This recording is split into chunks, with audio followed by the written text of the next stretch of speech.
Ali server Naqvi साहब ने हमें ज्वाइन किया है, साबिक सफ़ीर रहे हैं। बहुत शुक्रिया अली सरवर साहब, आपने वक्त दिया। अली साहब, सबसे पहले तो हम ज़ाहिर है यही जान रहे हैं कि ख़त्ते पे और पर्टिकुलरली ईरान में इंटरनली क्या असरात आप इस वाक़े के पड़ते हुए देख रहे हैं? देखिए, ये बहुत बड़ा सालिया है और ईरान के अवाम के लिए बहुत बड़ा सदमा है कि उनका सदर इंतकाल कर गया है।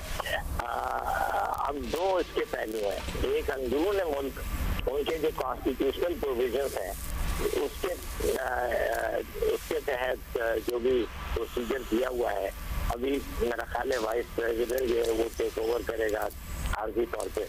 उसके बाद से फिर नए इलेक्शन होंगे।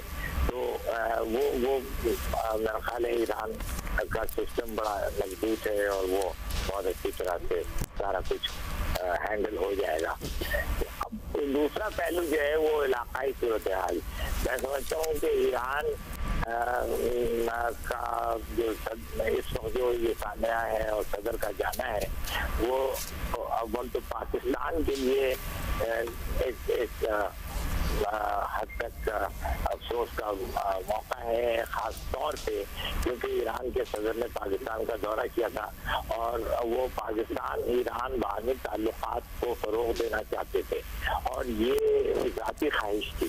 तो उनके जाने से जाहिर है कि पॉलिसी तो वही होगी, लेकिन जो एक ज़ाती एलिमेंट था, पर्सनल एलिमेंट, वो थोड़े दिन तक कवर होना मुश्किल होगा।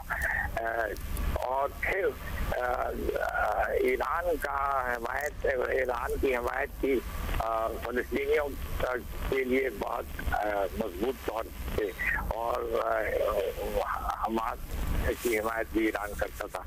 तो उसमें इजराइल को बहुत ईरान से तशवीश थी और परेशानी थी। तो इजराइल ने ईरान के सफारत खाने में दमिश्क में हमला भी किया, जिसमें कि उनके इनकलाबी जहाज के कई सीनियर जनरल भी मारे गए। तो इजराइल इसका फायदा उठा सकता है और ईरान इस वक्त वल्नरेबल है। इजराइल कोई गड़बड़ या तख्लीकारी इस वक्त सोच सकता है या कर सकता है। तो उसके मामले उस तरफ ईरान को चौकन्ना रहना चाहिए और इजराइल की तरफ से कोई गलत चौकी है तो उसको रोकना चाहिए। उसके अलावा जो इलाकाई ममालिक है, सऊदी अरब से ईरान के ताल्लुकात बेहतर हुए हैं हाल में रईसी साहब के दौर में, और UAE से भी ताल्लुकात अच्छे हैं। कुवैत, ओमान, सारे गल्फ के ममालिक, उन सब बहरीन, सबसे उनके ताल्लुकात बेहतरी के रास्ते पे थे। तो ये सब नए सदर को देखना होगा और इसको आगे बढ़ाना होगा। जी बिल्कुल, नए सदर के लिए भी बहुत चैलेंजेस होंगे। आपको इंटरनली कुछ तब्दीली आती हुई नज़र आ रही है? ईरान की जो इंटरनल पॉलिटिक्स है, ज़ाहिर है बहुत ही हार्ड लाइनर के तौर पर इन्हें कंसिडर किया जाता था, बहुत रिस्ट्रिक्शंस में भी इजाफा हुआ इनके दौर में। Do you see any change their with in the country? ये आपने अच्छा सवाल उठाया है। मैं समझता हूँ कि ईरान में पोलराइजेशन हो गई है, यानी कि तफरका बढ़ गया है। एक जो सोच है वो लिबरल सोच है और हार्डलाइनर्स के खिलाफ है, हार्डलाइनर्स से तजाद है उनको। तो वो जो लिबरल एलिमेंट है वो एक मुजाहरों की लहर दौर में ईरान में फैल गई थी पिछले 6-8 महीने पहले। तो वो चीज अब फिर ऊपर आएगी और जो सदर का इंतखाब होगा तो उसमें जो इलेक्शन होंगे उसमें मेरा ख्याल है कि पोलराइजेशन नजर आएगा। और कंजर्वेटिव एलिमेंट्स जो हैं वो अपनी जगह डटे हुए हैं, वो बड़े सख्त हैं। अच्छा, और ईरान की जो टॉप लीडरशिप है, जैसे कि आयतुल्लाह अली खमेनाई और चीफ जस्टिस और पार्लियामेंट के प्रेसिडेंट, ये सारे जो हैं ये हार्डलाइनर्स हैं।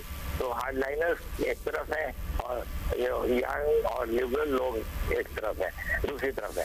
तो ये भी एक कॉन्ट्रडिक्शन है और इससे जल्द मेरा ख्याल है कि कोई मसला खड़ा हो सकता है। लेकिन ईरान के सिस्टम को चाहिए कि इस चीज़ को कंट्रोल कर ले। जी बिल्कुल, मसला खड़ा भी हो सकता है क्योंकि एज सच अगर देखा जाए ये तो एक हादसा हुआ है जो कि बिल्कुल ही अनएक्सपेक्टेड था और इसके अकॉर्डिंग टू ईरान की कॉन्स्टिट्यूशन 50 दिनों में अगला इलेक्शन जो है वो होना है। अब 50 दिन is not a lot of time जिसमें दोनों साइड्स जो हैं हार्ड लाइनर्स और लिबरल्स वो अपनी कैंपेनिंग भी करें। ऑलरेडी एक माहौल जो है वो एक मुल्क का वहाँ बना ही हुआ है। तो क्या आप कुछ पेशगोई कर सकते हैं कि किस तरफ पब्लिक जो है ईरान की वो किस तरफ जाएगी, कंसिडरिंग कि पिछले कुछ सालों में काफ़ी टेंशन भी रही है रईसी साहब के दौर में?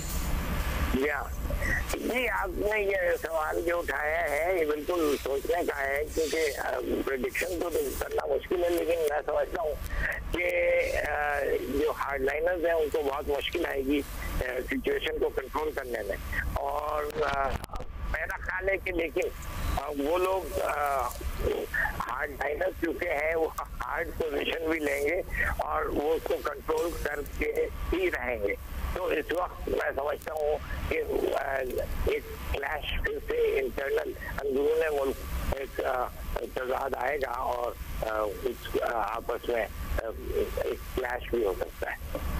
लेट्स सी क्या होता है। बहुत शुक्रिया आपका अली सरवर नकवी साहब हमारे साथ मौजूद थे। उन्होंने कहा अंदरूनी मुल्क कोई अनरेस्ट की सूरत हाल भी हो सकती है।